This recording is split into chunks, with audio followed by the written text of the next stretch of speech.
Kembali lagi bincang wrestling. Anjing, deket banget. Gara-gara kemarin gue nonton Triple Mania apa ya namanya gue lupa nih. Triple Mania oh sorry Triple A. Triple Mania eh Triple Mania A3 gitu ya. A3 itu singkatan dari apa ya? Eh 29. Ini kayak WrestleMania-nya kayaknya cuman buat A gitu. Itu apa sih namanya? 20. Nah, kenapa jadi 2020? 29 ini. Ini Lucha Libre, namanya apa sih? Ini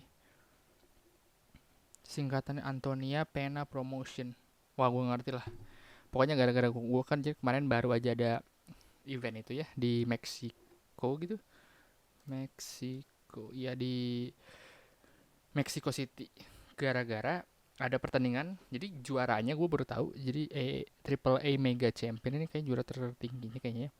Wah, jadi jadi baru tahu gue ini tuh Triple A, Impact, sama AEW, sama New Japan lah lagi kerjasama. Tapi nggak tahu gue kerjasamanya emang multi kayak mereka kayak sekutu gitu. Jadi empat-empatnya boleh gabung atau AEW satu-satu gitu. AEW sama sama Impact, AEW sama Triple A itu semuanya gabung, gue nggak ngerti lah. Tipe kerjasamanya kayak gimana. Cuman di sini ada pertandingan yang seru, Kenny Omega lawan Andrade. Gue belum nonton, cuman gue pengen lihat aja Andrade di sana gitu. Andrade yang kita tahu kan salah satu star yang dibuang ya. Gue suka banget sama Andrade waktu pas di NXT. Andrade Cien Almas namanya itu, tapi di sini Andrade El Idolo. Gue gak ngerti artinya apa.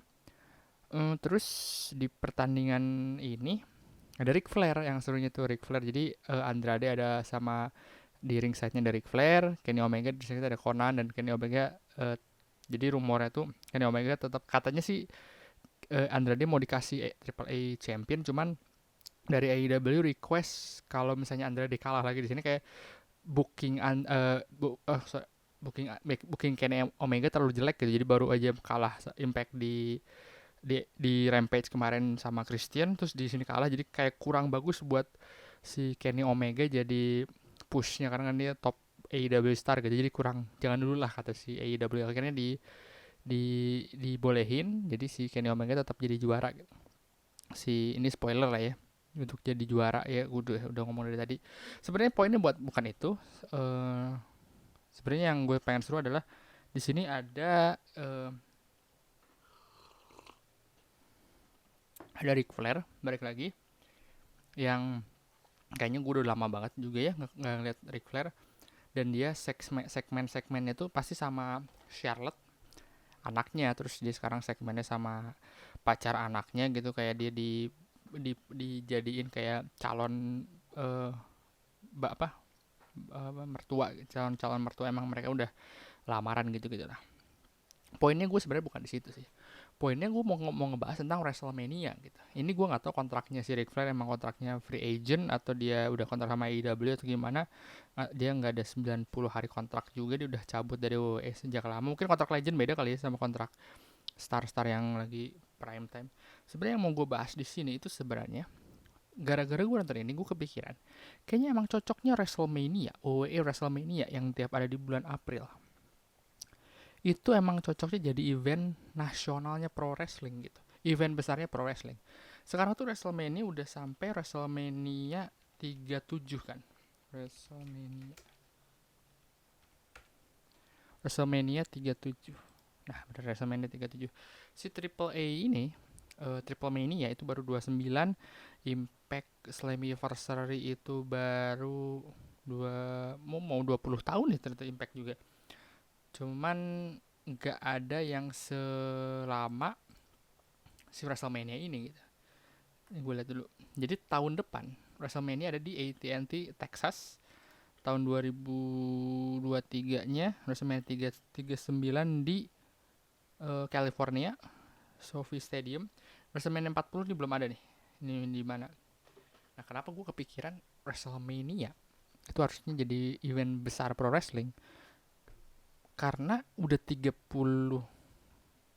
tahun.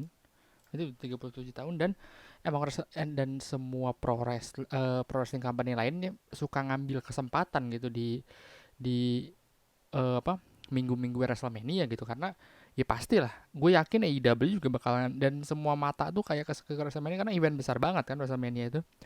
Gue yakin juga kalau misalnya nggak di WrestleMania, biasanya tuh WrestleMania season nggak cuma misalnya gini, gue udah pernah bilang nih gue lupa nih di YouTube atau di podcast, kalau ada WrestleMania season gitu ya kan, ada WrestleMania season panjangnya, ada WrestleMania, NXT Takeover, terus Hall of Fame, terus WrestleMania Access yang lu bisa kayak sebagai fan, dan fans itu nggak cuma Amerika doang, Eropa, Asia, wah semua kayak kayak kayak hajinya lah di itu buat para fans fans wrestling gitu. Nah gue tuh lebih, lu setuju gak sih kalau kalau WrestleMania itu jadi event besarnya pro wrestling gitu, bukan cuma WWE. Dan gue tuh kepikiran kayaknya emang WrestleMania udah harus dijadiin event pro wrestling besar gitu, bukan jadi event pro wrestling eventnya WWE doang. Gue terus kepikiran ya, mungkin gak sih hal itu terjadi? Ya mungkin menurut gue. Jadi WrestleMania itu kan sekarang kita pikir aja sekarang WWE kayaknya udah kurang, part timer udah mulai kurang ya, dari Batista udah mulai pensiun, Undertaker juga udah nggak ada gitu, udah nggak mau wrestling, gue nggak tahu lah kayak gimana. Brock Lesnar nggak ngerti, Goldberg juga mulai kontraknya tinggal 2 pertandingan lagi tuh, berapa juga gue nggak tahu. Yang jelas ini emang WWE emang kurang kan dia, dan kebukti di WrestleMania kemarin aja nggak ada part timer, cuma Edge doang kan, sama dari Edge lah, cuma part timernya. Daripada, terus gue mikir emang WrestleMania tuh hakikatnya emang ya event besar gitu, ada legend-legend besar kayak ya part timer itu salah satunya, atau memang event besar yang menaungi semua pro wrestling ada di situ, dan tempatnya WrestleMania. Kebayang gak sih lu bisa di WrestleMania kita ngelihat kayak jangan itu aja, kayak Kenny Omega The Elite lah, Kenny Omega, Nick and Matt Jackson lawan The Shield misalnya gitu, kan seru banget kan. Atau kita ngelihat misalnya Archer, Braun Strowman udah nggak ada ya, atau kayak misalnya AJ Styles lawan Darby Allin misalnya gitu kan, misalnya seru kan kayak gitu. Siapa lagi yang lagi naik, atau Edge lawan Sammy Guevara, ataupun nggak cuma di AEW ya, di Impact juga, atau dari di apa namanya di Japan juga gitu. Gue tuh lebih pengen, karena menurut gue emang WWE pasarnya gede banget, dan ini sebenarnya menurut gue menguntungkan ke kedua belah pihak gitu, pihak WWE dan pihak luar WWE juga. Pihak WWE diuntungkan karena WrestleMania jadi promotion yang lebih besar. Itu jadi gede banget lah kalau kalau konsepnya kayak gitu ya. New Japan diundang, Impact diundang. Impact nggak tahu lah Kak, udah jadi juga. Terus New Japan diundang, AEW diundang, terus promotion dari Eropa diundang gitu. Itu lebih besar gitu. Jadi tempat-tempatnya udah tempat kayak Goldberg mungkin lawan siapa ya? Yang Brian Cage bisa gitu, tapi belum gede-gede banget sih namanya, tapi ya lu ngerti lah poin gue, jadi event lebih besar gitu di di WWE-nya, untuk orang yang untuk pihak non WWE-nya. Menurut gue jadi salah satunya juga mereka jadi punya kesempatan buat ke WrestleMania, karena dan gue yakin orang yang nonton WrestleMania itu nggak tiap minggu nonton WWE, nggak tiap bulan nonton pay per view WWE, gue yakin.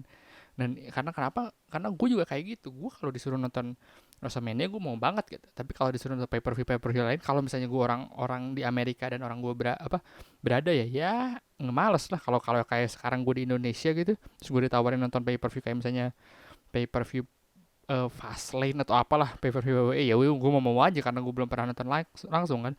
Tapi kalau misalnya gue orang Amerika yang fans dan apa namanya, punya duit terus nonton pay per view anjing males. Tapi kalau WrestleMania gue pasti harus nonton gitu, dan banyak fans kayak gitu yang tiap tahun nonton cuma buat nonton WrestleMania gitu. Dan menurut gue juga salah satunya Royal Rumble juga harusnya lebih seru gitu. Lu kebayang gak sih, gue tuh kemarin mikir ya, kayaknya seru aja gitu kalau misalnya di Royal Rumble tiba-tiba lagu Judas, jadi Chris Jericho-nya balik tapi tak pakai lagu Judas gitu kan, kayak wah anjing seru banget gitu. Terus kayak Dean Ambrose tapi dia John Moxley gitu keluarnya. Jadi ya Royal Rumble dan ya Royal Rumble sama WrestleMania itu jadi pay per view akbar Karena SummerSlam dan Survivor Series menurut gue meskipun mereka pay per view besar, part pay per view besar WWE, tapi belum kelihatan gitu apanya. Tapi kalau misalnya ini Royal Rumble matchnya sih sebenarnya yang surprise entrance-nya gitu.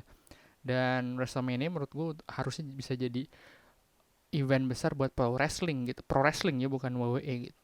Dan gue kebayang kayak hal-hal kayak apa namanya, kayak gini bakalan seru banget kalau misalnya ya lu kebayang gak sih pertandingannya yang bakalan lebih seru gitu, kayak ya kayak gitu gitulah ya, misalnya kayak Chris Jericho ketemu Kevin Owens lagi kan seru gitu kan, tapi Chris Jericho-nya udah berubah jadi yang kayak sekarang gitu, Le Champion dan segala macam, itu lebih seru kan. Atau banyak lah, gue sih pengen kayak gitu ya, hal-hal paling, dan ini juga menurut gue hal yang paling logis gitu ya untuk zaman sekarang, daripada mereka apa WWE anti kayak berantem kayak zaman dulu. Menurutku udah gak relevan. Monday Night War, Wednesday Night War menurutku udah gak relevan. Jadi ya menurut gue halnya kayak gini gitu. Dan keuntungan buat orang-orang non WWE bisa di sana ya, exposure-nya bakal makin besar kan, makin besar banget itu. Orang bakal lebih tahu Kenny Omega, bakal lebih tahu Darby Allin, Sami Guevara dan yang lain, MJF kayak gitu. Wah, lebih seru banget lah kalau kalau dari gua gitu ya. Ya, Finn Balor lawan Darby Allin, terus banyak lah pokoknya, bakalan seru banget.